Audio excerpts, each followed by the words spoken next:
Как распоряжаться своими деньгами? Ответить на этот вопрос россиянам теперь должна помочь книга.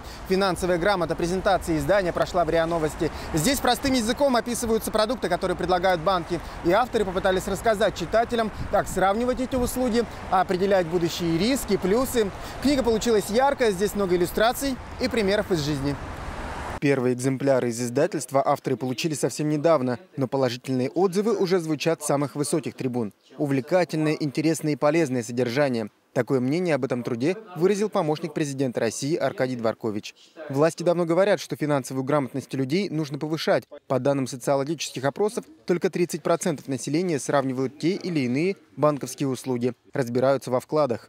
Люди не понимали, что такое сложный процент, как, так сказать, он помогает вам в увеличении собственных сбережений.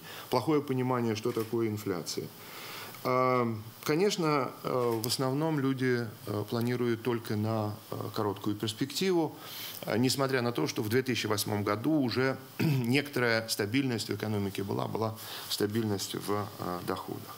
Специалисты приводят в пример американских подростков, которые со школьной скамьи знают, что такое образовательный кредит и как грамотно тратить средства. Активы, депозит, ценные бумаги, страхование – вот название некоторых глав. Книга должна научить людей планировать свои расходы на год вперед. Какую часть прибыли следует отложить, как это сделать. В кризисные времена вопрос, как сохранить деньги, становится еще более острым. Нерациональное поведение инвесторов на рынках может привести к нестабильности. И с этой точки зрения финансовая грамотность – это такое же общественное благо, как чистый воздух, безопасность. Ее можно скачать в интернете с сайта Российской экономической школы www.nes.ru. В первую очередь она рассчитана на студентов. Кроме этого, на базе издания готовятся лекции. Их будут проводить в университетах 5 крупнейших городов.